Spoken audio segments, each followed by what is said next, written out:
What is up, YouTube? Welcome back to the channel. Long time no see. It's been a while.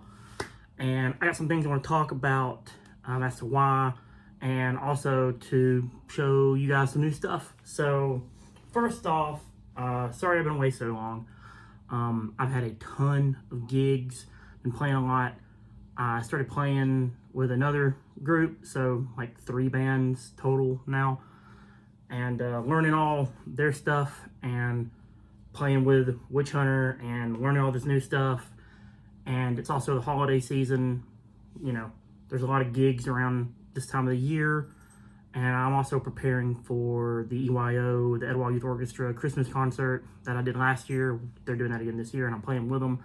So I've been rehearsing for that, preparing for that. Plus work has really ramped up, and I mean, all good things, but just not leaving me a lot of time to do anything like this. So I actually have a little bit of time today. Most of my bands are kind of done for the year. We usually take December off just to rest and kind of recoup and get ready for the beginning of the year. And I usually have this orchestra gig, so I like to just leave a lot of time around that to just kind of focus on that. So that's why I haven't really been doing anything in the YouTube space, but had a little time today and wanted to show you guys my new rig. So a couple of months ago, my band Witch Hunter kind of just decided we were kind of tired of hauling around. You know, I had 2 Marshall 412 cabinets, my JCM 2000. Our bass player Jesse has an 810 Carvin cabinet. It's huge. You know, it's like a big 810 cab, like an Ampeg or something. You know, it's the same thing as like that, basically, with a big head. And we just got tired of carrying all that stuff around. We were already carrying around a monitor rig for Brad, our drummer. You know, I made a video about that. And, you know, we use backing tracks, and Brad plays with a click. And it was kind of getting to that point to where we all were just kind of like, we kind of all want to be on it. I want to hear what he's hearing. I want to hear the click. I really want to be able to hear the backing tracks. We were running into this problem a lot live where, and you know, I'm not like dogging on any sound guys or anything like that, but we were running into this problem a lot live where like I would ask a sound guy, hey, let me get backing tracks in my monitor, and they would either be way too loud, just like blasting me, or I couldn't hear them at all. And sometimes, you know, Brad's got the click in his ear, and there would be times where like I was playing guitar all by myself, and he might forget like, oh, hey, I need to count on the hi-hat because I'm the only one with a click. And sometimes he just like wouldn't do that. And if I could hear the backing tracks, it wasn't a big deal. But sometimes I couldn't hear the backing tracks through like house monitors and stuff. And it would like really made me nervous. Like, man, I really hope I'm like playing in time, you know. Luckily, we never had any like catastrophic failures or anything like that, but it was just time to transition to like a full-blown in-ear rig for the whole band so that we could all hear the click track, we could all hear the backing tracks, and we could all have control over our individual monitor mixes without having to bother sound guys for it. One of the things I started doing over the past few months was I started working at a venue too and running sound there. So if I'm not playing on the weekends, I'm running live sound at this club. And I kept seeing bands come through the club, and they all had rigs like this. And we'll get into, this is what we're going to get into today. They all had rigs like this. A lot, well, not all of them, but a lot of them did. And it was so easy for me to run sound. All I had to do was focus on front of house. I didn't have to worry about monitor mixes or anything like that. It was just run front of sound.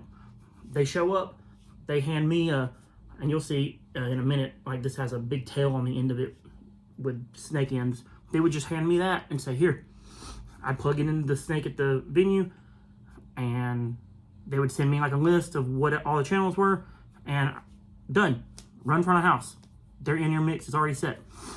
And I was like, man, that is like the coolest thing. I absolutely love that.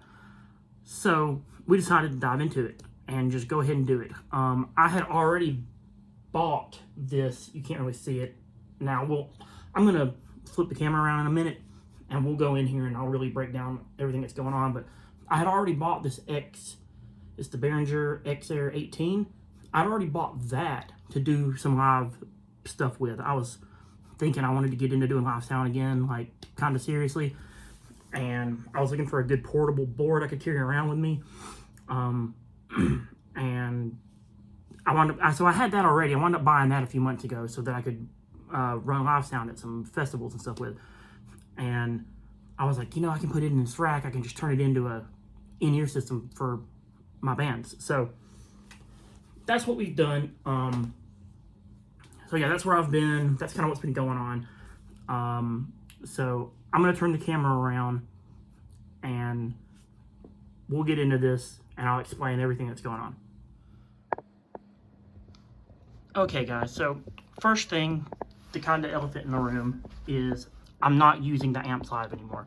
I'm not using my Marshalls. I'm using this head rush and I'm modeling like a JCM 800 for my heavy tones and some kind of Fender amp for my clean tones. But this thing sounds really great. The reason I switched to this is because we did one show where I used the Marshalls and we had this whole rig and it took like 100 years for us to set up. So I had to really streamline my guitar setup so that I could focus primarily on this. So I have one of the cabinets that goes with it. The cabinet's the like powered FR speaker. So I use that for some stage volume if I need it. Honestly, the last show we did, I forgot to even turn it on and like no one even noticed. So, take that for what it is. But I do have it just in case. And so I can throw that down on the floor. It's just one XLR cable out of that into here and my guitar setup is done. And then that lets me spend the rest of the time focusing on the rack. So, what's going on with the rack? As I said before, we have the X-Air 18. That's kind of the brains of everything. So how this kind of setup works is when we get to a venue, we have this snake box in here, and it has two tails on it. So one of the tails is plugged into the X-Air 18. The other tail comes out the back and goes to front of house. So we plug all of the mics into here. As you can see, I've got some things that are kind of hardwired in permanently. And then anything else, we just plug the mics in, and then we hand them tails out of the back of the rack. And that's it. They don't have to worry about our in-ear mixes at all. So that's our splitter there, our splitter snake. This is a dark glass BK200 bass head, and it is hardwired in, and there's a speaker cable that comes out the back. So that's Jesse's bass rig. So he has a pedal board. He puts his pedal board on the ground. He plugs that in. He plugs that speaker cable into a little 210 GK bass cab. Or no, it's a 212, my bad. A 212 GK bass cab. And then he's done. That's it. And then me and him can kind of focus on helping Brad run drum mics and set all that up.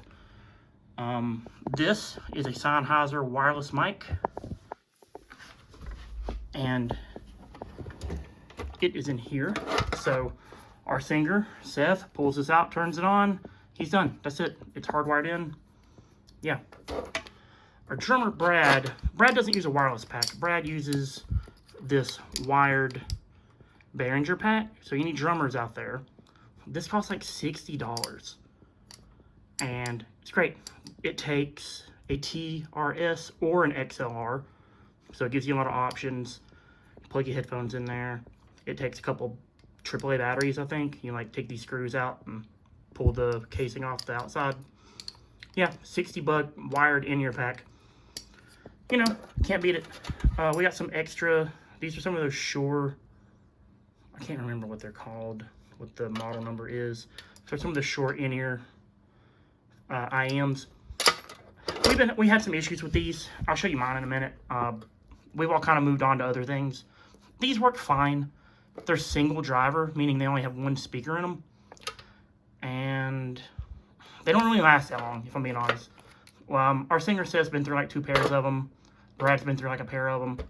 They last for about a year or so, and then they kind of blow up, stop working. So this pair still works. We got it in here as like a backup. Batteries. What's in here?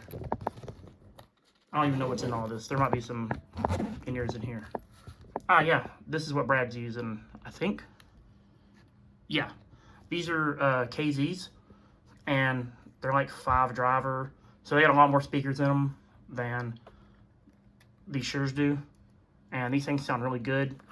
And I think he got them for like 50 bucks or something off Amazon, and they sound really nice. The headphones come unplugged from the cable, so if the cable ever breaks, you can just buy a new cable and not have to buy all new in-ears. This is kind of just an extender that's out here for Brad, so he can grab this and plug his mic cable in to his pack, and he's hooked up, good to go. This right here is a stereo DI box, and this is what we run our tracks and our click through, so it's hardwired in as well. The red side is our tracks, the black side is click, and so click just goes to us. That doesn't go to front of house. No reason to even have that be a thing. That would be awful. So we plug this into Brad's phone. He has all the backing tracks on his phone. Plugs that into his phone. He's good to go. Backing tracks go to front of house. Click comes to us. And we can mix in, and I'll get to that in a minute. That's what the iPad's for. We can mix in anything we want. So, but yeah, there's all that. So we have all the, here's all the aux sends from the X Air. And so what we do is we all use these X Vibe wireless packs. That one's mine. So these things are cool. They're rechargeable, so you don't eat through a whole bunch of batteries. And they cost like 250 bucks. And so you just plug this in there and turn them both on, and you're good to go.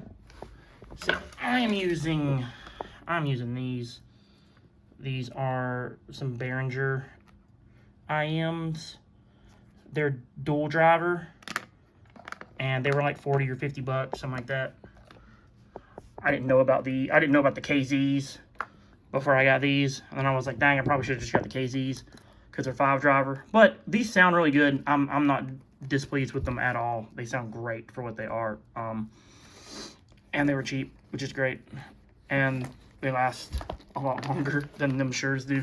And them Sures are like $100, which is just crazy to me that they're that expensive, and they're only single driver, and we've blown up like 3 sets of them. So I can't really recommend those. Go with the Behringers if you just don't trust stuff off Amazon. But honestly, though, those KZs are great. Yeah. So all that stuff's hardwired in, so we don't really have to worry about it. We just flip it on and it's there. All right, so here's the goofy thing. That is a Wi-Fi router. And so we have the X-Air hooked into the Wi-Fi router, and we have this iPad, and as you can see, this is our mix. So here's everybody's ear. This is like the main mix, which you can see we're not using because we're not using this to run front of house with. We're totally separated from front of house. But over here, we do have, let's see, here's my, let's see, it's like, here's Seth. So that's Seth's mix, and it's just saved like that. There's Jesse's. And then me and Brad are in stereo. So like Jesse and Seth are just in mono because they don't really care that much, but I like to kind of pan stuff, so Brad does too. So me and Brad are in stereo, which is super cool. I like that a lot. And yeah, that's kind of the gist of it, you know. So we carry this rack, that head rush, like a 112 powered cabinet, and a 210 bass cabinet. A 212 bass cabinet. I keep thinking it's a 210. It's a 212. And that's pretty much it. You come around the back, you can see what's going on back here. You got the Wi-Fi, or you got the router antennas coming out. There's the speaker cable for Jesse's bass cab. There's the big snake in there with all the tails. So that's it. I also have this app on my phone.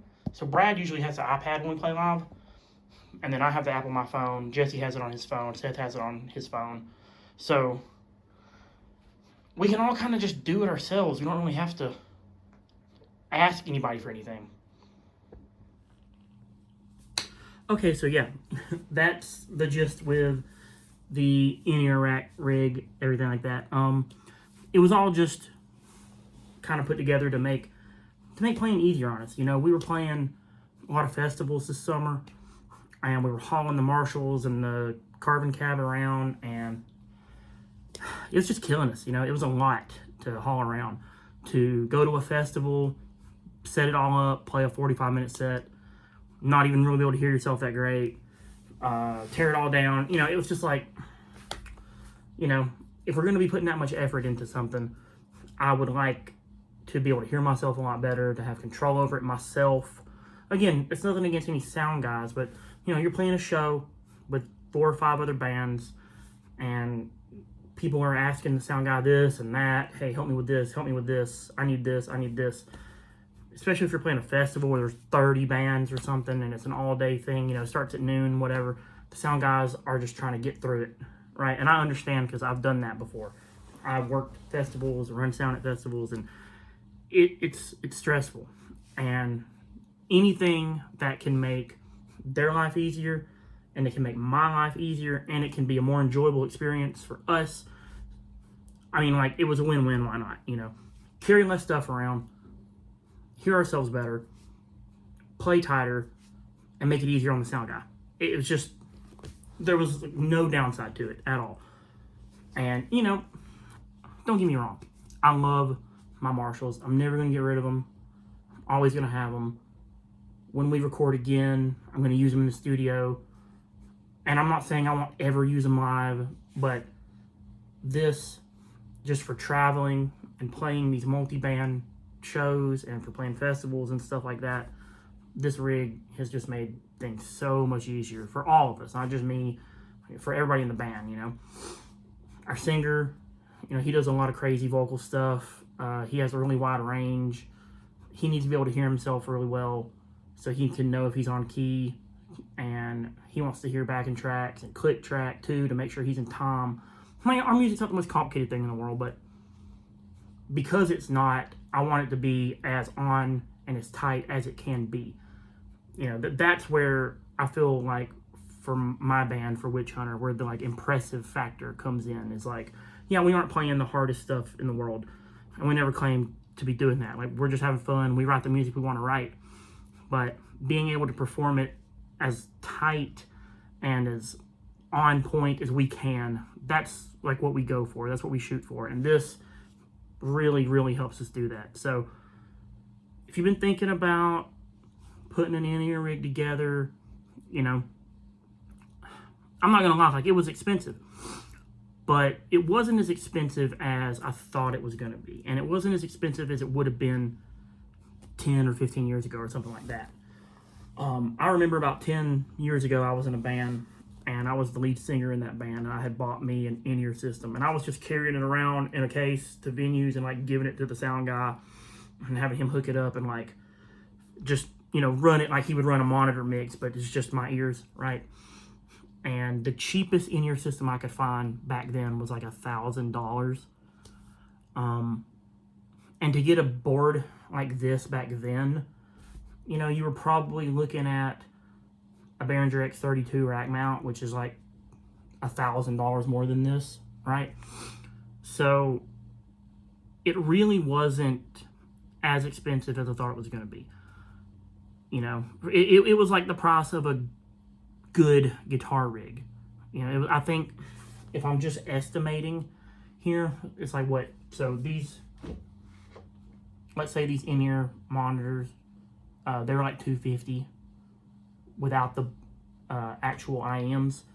So you add the, I mean, you can pay whatever you want to for your earbuds. So we, you know, between like $50 and $100 a piece for the earbuds, about $250 for the units themselves. The X Air 18 was like $800.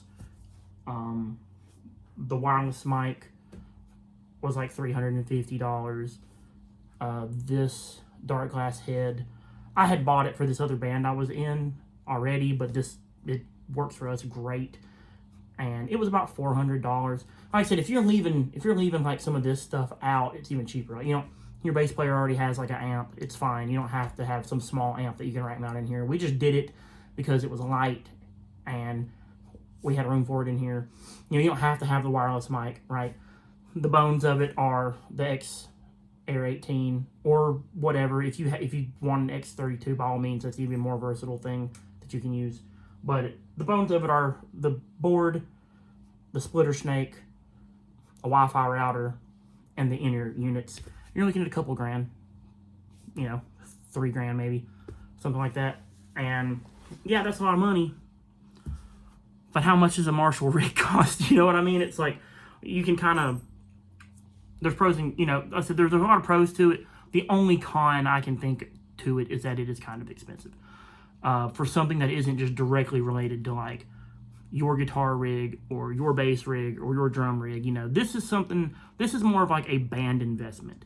This isn't something, if you're just a guitar player in a band and your band isn't like really serious, you don't have to do this. Like, don't think that, you're going to see a lot of bands starting to do this, and don't feel like, oh man, I got to keep up with the Joneses, right? Like, don't feel like that. This is totally not like a necessary thing. If you're just a bar band or something, or you're just like a weekend band and you got your guitar rig and you're not really using backing tracks and that kind of stuff, then like, if you want to do this, by all means, I feel like you'll love it. I feel like you'll absolutely love it, but it's not necessary. So don't just get caught up in it and go spend a bunch of money on something that you don't need.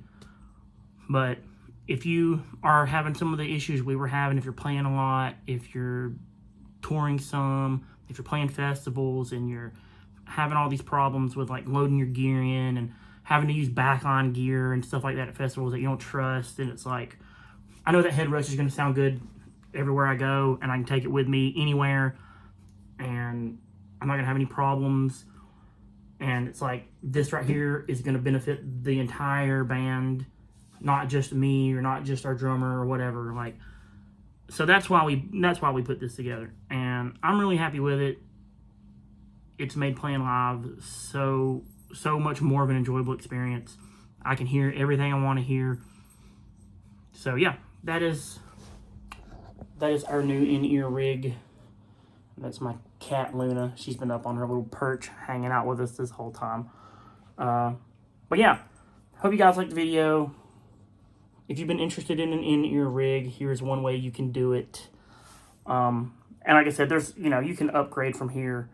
Better board, better in-ear systems, all that kind of stuff. But this was just kind of like, we wanted to just kind of get into it and see if we dug it, and we do. So thank you guys for tuning into the video.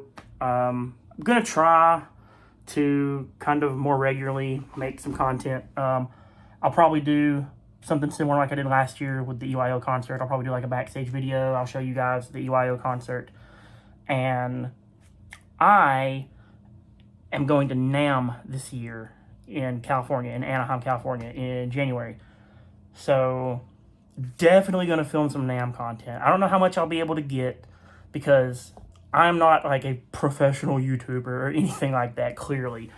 I work for a guitar company, so I'm going to be going to NAMM and working. So I'm not just going to be roaming around making YouTube content. I'm going to be working. It's going to be awesome, and I'm super excited about it. But, I'm going to take, obviously I'll have my phone with me. I'm going to take my rig with me, and we'll see if I have some time. Maybe I can get some NAMM content. Maybe I can run into somebody cool. So, keep an eye out for that. But thank you guys for watching my videos. It does mean a lot. I love seeing what you guys say in the comments and stuff like that. So thank you. If you aren't subscribed, please subscribe to the channel. It helps. I post a lot of my band's music videos and stuff here, and so if you're into that, which if you're watching my YouTube videos, I figure you're probably into bands and music and guitar and stuff, so subscribe. Thank you guys so much. I'll see you later.